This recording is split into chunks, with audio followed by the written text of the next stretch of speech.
The human body contains 206 bones. Elias Turner did not learn this from a physician or a book. He learned it by counting. By the spring of 1847, he had counted the bones of 17 people, some complete, some scattered, some crushed by time and Georgia soil that tried and failed to keep its secrets. On the evening of March 11, 1847, a stranger arrived at Ravenport Plantation, a sprawling cotton estate 2 miles east of the Savannah River. The man carried a leather satchel and a letter sealed in red wax that had already been broken once and poorly resealed. The overseer, Mr. Crowell, did not question him at the gate. He brought him directly to the main house. Elias was trimming hedges near the veranda when he saw them pass. The stranger walked like a man who had traveled great distance, shoulders weary, posture heavy, yet his boots bore only a day's dust. Elias noticed such things. He had learned to notice everything. The stranger introduced himself as Mr. Nathaniel Burke, an attorney from Savannah. His accent hinted at Philadelphia or perhaps Boston, somewhere north of the Mason-Dixon line. He claimed to be investigating a matter concerning land along Ravenport's eastern boundary. The land had once belonged to a man named Samuel Whitaker, who had sold it to Colonel Horace Whitefield in 1839. Whitaker had died 3 weeks later, thrown from his horse, an unfortunate accident. At least that was the story. Elias served refreshments in the colonel's study that evening. The door was not fully closed.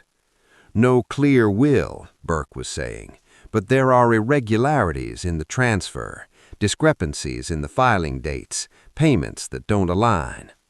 "I purchased the property legally," Colonel Whitefield replied, his voice measured. "Every document properly witnessed." "Of course," Burke said lightly. "But Mr. Whitaker's nephew contests the sale. He believes his uncle was pressured." Elias's hand trembled as he poured water into crystal. He knew Samuel Whitaker. He knew precisely where Samuel Whitaker lay buried. That night, standing outside his cabin beneath a sky thick with southern stars, Elias traced invisible lines across the land. 17 points, 17 graves. The first had been discovered by accident. He had been 12 years old, newly purchased at auction in Augusta. His mother had not come with him. He never learned where she was taken. The first grave lay beneath an old cedar tree where cultivated land met forest. His shovel had struck something softer than stone. He had uncovered bones, and among them an iron ring holding 7 corroded keys. He kept them hidden beneath a floorboard. He did not know why. Perhaps because it was the first decision that had ever belonged to him. Over the years, he found more. A skull exposed by rain erosion near the drainage ditch, fractured by blunt force. A shallow grave beneath the old stable foundation. Disturbed soil beneath the tobacco shed. He did not search openly. He observed. He remembered. He marked locations in his mind. By 1847, he had found 17 graves, 17 vanished souls. Lydia, house servant, gone after overhearing a dispute. Jonah, accused of theft, said to have run. Clara, nursemaid who tended Mrs. Whitfield during her illness, gone within a month of the funeral. And Samuel Whitaker, the white landowner whose body lay beneath the Springhouse foundation on the disputed land. Burke's arrival meant danger. Secrets buried 8 years were shifting. On the second day, Elias was ordered to accompany Burke during his survey of the eastern boundary. Safety, the colonel insisted. Elias understood it meant surveillance. They walked with brass compass and measuring chain. "You've been here a long time," Burke said casually. "Yes, sir." "You knew Mr. Whitaker?" "I seen him, sir." Burke stopped near the old spring house. This was rebuilt in '39. Yes, sir. Deep foundation, Burke murmured, unusually deep. Elias felt his pulse quicken, but Burke did not dig, not yet. That evening, Elias spoke with Gabriel, the oldest enslaved man on Ravenport. "They're stirring old soil," Elias whispered. Gabriel's one good eye fixed on him. "When white men dig," he said quietly, "others get buried." On the third night, Elias made a decision. After supper, Burke and the colonel drank brandy in the study. The conversation sharpened. "You imply murder," Whitefield said coldly. "I imply nothing. I investigate." Later, the satchel was left unattended. Elias opened it. Inside was a small notebook. He struggled to read, but he recognized names: Lydia, Jonah, Clara, Samuel Whitaker. Beside each, whereabouts unknown. Burke was not only investigating land, he was investigating disappearances. The following morning, Elias saw the colonel's personal guard, Amos Reed, returning from the woods near the springhouse, mud on his boots. Burke announced he would depart at dawn. That night, Elias saw a pistol on the colonel's desk. He understood. Another accident, another body. He retrieved the 7 keys.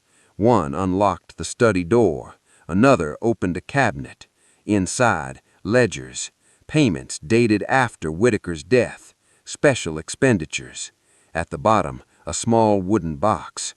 A 5th key opened it. Jewelry, a locket. Inside, a miniature portrait inscribed, "To Clara, with devotion, S.W." The colonel had taken Whitaker's land, his possessions, and eliminated anyone who knew. Footsteps. Elias hid behind the curtains as the colonel entered, retrieved the wooden box, and left. The plan was already in motion. At dawn, Elias approached Burke. "The main road ain't safe," he whispered. Burke studied him. "Why warn me?" "Because there's already too many graves." Burke took an alternate route. That night, Elias was summoned. "You've seen much," Colonel Whitfield said, pistol resting on his desk. "You're being sold south. Mississippi. Departure at dawn." Elias understood. He would never reach Mississippi. He would become the 18th grave. That night, he drew a map on cloth with charcoal. 17 X's, 17 names. He wrote slowly. "The earth remembers." He wrapped the map around Burke's folded note and gave it to Gabriel. "Get it to someone who travels." At dawn, Elias was bound and loaded into a wagon. Amos Reed rode beside him. "You know too much," Reed muttered midday. "Yes," Elias said quietly. Reed positioned him near the trees, pistol drawn. Before he could fire, riders emerged from the forest. Nathaniel Burke, a sheriff's deputy, and a journalist from Boston, Charles Mercer. Reed was arrested. Burke had suspected an attempt on Elias's life. The map had confirmed everything. Over 3 days, they exhumed 17 graves, each exactly where Elias said. Blunt force trauma, personal effects, Whitaker's signet ring. Colonel Horace Whitfield was arrested. Reed testified to save himself. The trial in Augusta was sensational. A wealthy planter accused of murdering enslaved people and a white landowner. Elias testified, calm, precise, unshaken. The defense called him unreliable. The graves contradicted them. On November 3, 1847, Whitfield was convicted. He was sentenced to hang. 17 graves were marked with stones, names restored. Ravenport Plantation was dismantled. Gabriel was purchased by a Quaker family and relocated north. Elias was granted his freedom. He was 31 years old. For the first time, he owned himself. But freedom did not end his work. He joined Mercer. They traveled the South, documenting suspicious disappearances, exposing hidden graves, prosecuting 3 additional plantation owners. He survived beatings, threats, and attempted shooting in Alabama, but he continued.